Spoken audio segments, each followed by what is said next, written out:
isa din pong issue na lumabas galing po dito mga kababayan kay Ramon Tulfo.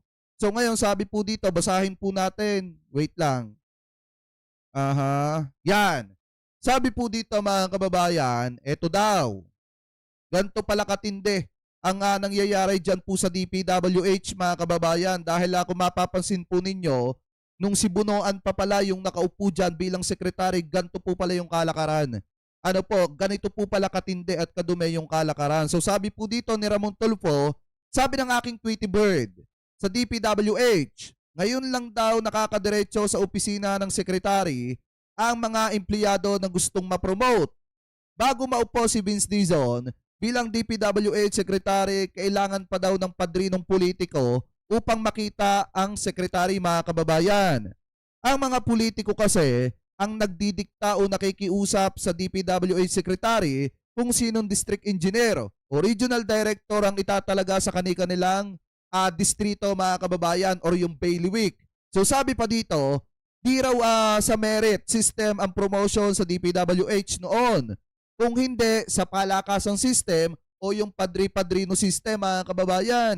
Sabi pa dito, para daw santo papa ang DPWH secretary na maraming lawyers na dadaanan upang makausap lang ang pinuno.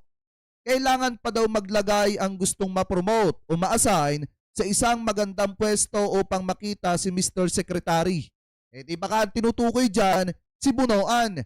Mga kababayan, kasi siya lang naman yung nababalita na ganyan mga kababayan na nadadawit sa maanumalyang flood control. Kasi buhat daw, nung si Secretary Vince Dizon na ang naging secretary ng DPWH, malaya na yung mga empleyado na makadiretso sa opisina ng sekretary para makapag-report at para din sa mga promotion mga kababayan. Kung karapat-rapat sa trabaho, o di i-promote.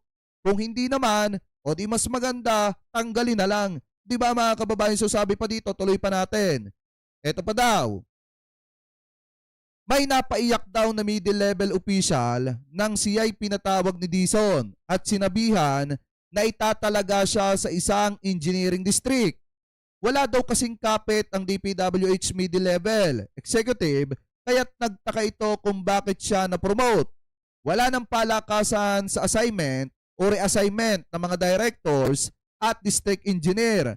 Ngayon, ayon po sa aking Tweety Bird, yan yung sabi mga kababayan ni Ramon Tulfo. So ibig sabihin, yung palakasan system, yung padri-padrino system, hindi na po nangyayari dyan po sa DPWH. Hindi katulad ng mga panahon na ang nakaupo po dyan ay walang iba kung hindi, yan pong si Manuel Bunoan mga kababayan. At yung mga nagdaan na tawag dito, na mga naging sekretary, hindi ko naman po nila lahat, na mga naging sekretary ng DPWH. So ibig sabihin, binuwag mga kababayan ni Vince Dizon yung padri-padrino system at yung palakasan system. At ngayon, kung sino yung karapat-dapat sa trabaho, yun po yung napopromote, hindi po katulad ng mga panahon na si Manuel Bunoan yung nakaupo po dyan at yung iba pa na mga kurap na sekretary ng DPWH. Hindi ko po nila lahat, mga kababayan, kasi may mga matitino dyan katulad nito pong si Singson. Mga kababayan, ano po? So kayo, kung kayong tatanungin, tama lang po ba itong ginagawang ito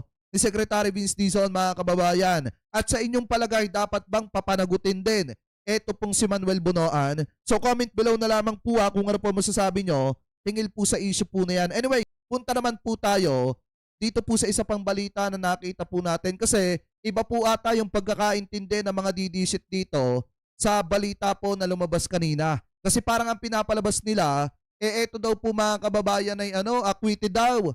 Eto pong si Arnie Tevez sa kaso daw po na isinampa sa kanya ng pamilya ni Digamo mga kababayan, ni Governor Digamo. Ngayon, kung mapapansin po ninyo, eto liwanagin natin kasi ang pinapakalat nga ng mga didisit, absuelto na si Arnie Tevez. Tama ang sinasabi ni VP Sara Duterte.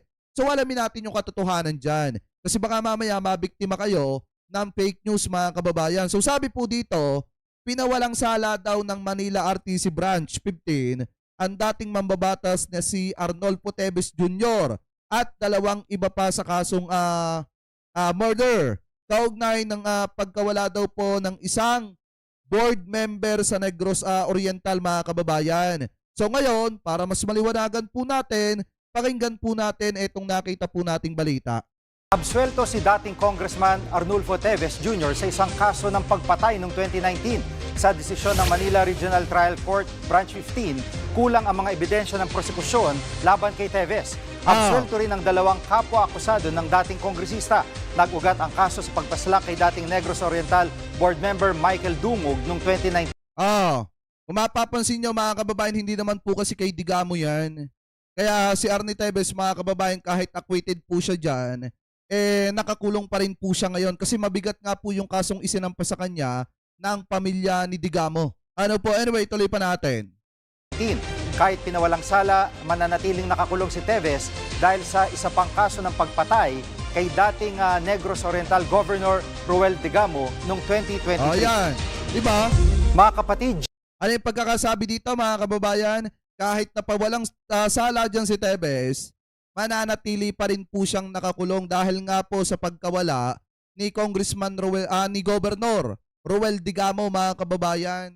Ayan maliwanag na sinabi dyan. So walang silbi yung pagsasaya ng mga DD-shit mga kababayan kasi kahit magsaya sila na magsaya ngayon, hindi nila maiaalis yung katotohanan na nakakulong pa rin. Ito pong si Arnie Teves. Ano po, anyway, tuloy pa natin. nakakulong si Teves dahil sa isa pang kaso ng pagpatay kay dating Negros Oriental Governor Ruel Digamo noong 2023. Diba? Mga kapatid, Jig Manikad po. Diba mga kababayan? Napakaliwanag. Napakaliwanag mga kababayan. Kahit po na absuelto, ito pong si Arnie Teves sa kaso pong kanyang kinakaharap na yan, mananatili pa rin po nakakulong siya dahil nga po sa pagkawala ni Governor Ruel Digamo mga kababayan. So ngayon, ang isa pang balita, kung etong si Teves ay nananatiling nakakulong, meron naman pong gustong patalsikin na sa House of Representatives mga kababayan. Dahil nga po sa mga kagaguhang pinaggagawa nitong si Kiko Barsaga, yung mga kasamahan po niya, gusto na po siyang patalsikin at wag nang pabalikin dyan po sa kamara mga kababayan. So ito, i-play po natin kasi sabi po dito, suspended Representative Barsaga gustong patalsikin ng ilang mambabatas. Ano po, bakit daw? Ito, pakinggan po natin. Gustong patalsikin ng kanyang kapwa mambabatas si Congressman Kiko Barzaga. Ang buwelta ng kongresista, alamin sa Frontline Report ni Mobile Journal ni Atienza. Tila napuno na ang ilang kongresista sa mga ginagawa ng kanilang kasamahang si suspended Cavite 4th District Representative Kiko Barzaga. Noong Desyembre, binigyan ng 60-day suspension si Barzaga kasunod ng inihaing ethics complaint bunsod ng mga mapanira niyang post sa social media. Kabilang dyan ang mga paninira sa mga opisyal. Good afternoon. Good afternoon, Kiko. Kamusta na yung kaso ni Tito Romualdez mo? Yung ano pala? Oh, ayaw sumagot. Ayaw sumagot, natatakot. Huwag ganyan, boss. At ang pambabastos sa kapwa mambabatas kahit nasa plenaryo. Sa kabila ng suspensyon, mukhang hindi raw natuto ang bagitong kongresista at Hindi nga. Paano matututo yan mga kababayan? Malaki ang sapak niyan. Diba? Paano makakaintindi yan? Paano matututo yan? Tuwan-tuwa pa nga sa ginagawa niya. Akala niya kasi nagbibiro lang yung kanyang departamento na pinanggalingan. Yung kanyang departamentong pinagtatrabahuan mga kababayan. Akala niya kasi yung House of Representatives nagbibiro lang sa mga aksyon na gagawin nila laban dito kay Kiko Barsaga. Kaya nga ako mga kababayan para po sa ikagaganda ng Congress, dapat tanggalin na po yan. Dapat po i-expel na po yan kasi hindi po gawain ng matinong congressman yung ginagawa po niya. Dinadala niya sa lusak ng kahihiyan ang Kamara de Representantes. ayon kay Deputy Speaker Ronnie Puno, baka dapat daw tuluyan ang ma-expel o tanggalin sa Kongreso si Barzaga. Tama. Talaga ito behavior ng tunay na mambabatas Parang naging laro-laro na lang. So I think it demeans the House to have somebody like him there. So baka naman the House will consider expelling him na lang para wala nang ganyan na problema. Kasi Tama. it doesn't look as if there's going to be any end to this problem unless he is removed. Kahit pa nga suspended, pinatutsadahan ni Barzaga ang kamamatay lang na kongresistang si Antipolo 2nd District Representative Romeo Acop na aniyay nagdurusa na raw sa impyerno. Grabe, no? Kasunod niyan, inakusahan din ni Barzaga ang mga dati niyang kasamahan sa National Unity Party na tumanggap umano na suhol mula sa negosyanteng si Enrique Razon para suportahan ang speakership ni dating House Speaker Martin Romualdez. Burado na ang post na yon ni Barzaga pero idinamanda na siya ng cyber libel ni Razon. Kaya nga. The Facebook posts which Congressman Barzaga made on his Facebook account last January 9. What we consider to be the defamatory statement. 110 million pesos ang hinihinging danyos mula sa kongresista. Una nang sinabi ni Barzaga na handa niyang harapin sa korte si Razon. Kasi lahat kami na nandun sa party na tinutukoy ni Barzaga, ay pakiramdam namin kami na libel din kami. Kasi Tama. sinusuhulan kami. So baka next week, baka hanggang 40 yung mga suits na mapafile laban sa kanya. Plano rin ng NUP na buwagin ang kanilang Dasmariñas chapter kung saan nakabase si Barzaga. Bubuo raw sila ng bagong chapter sa lugar. Sa isang social media post, Grabe mga kababayan, no? Alam nyo, ang pinaka-apektado dito sa pinaggagawa ni Kiko Barzaga, yung kanyang distrito. Kung ito lang sana naging mabuti at maayos na kongresista, na mas iniisip at inuunan niya sana yung kanyang distrito, mga kababayan, sana napakaganda po ng kanyang distrito na hawak ngayon.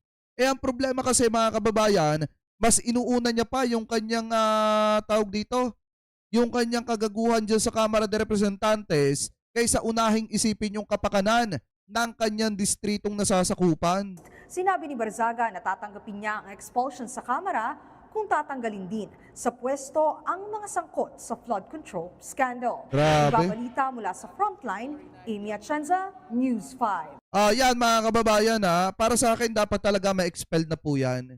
Kasi unang-una, dinadala niya nga po sa matinding kahihiyan ang Kamara de Representantes at mag-iilang taon na rin, mga kababayan.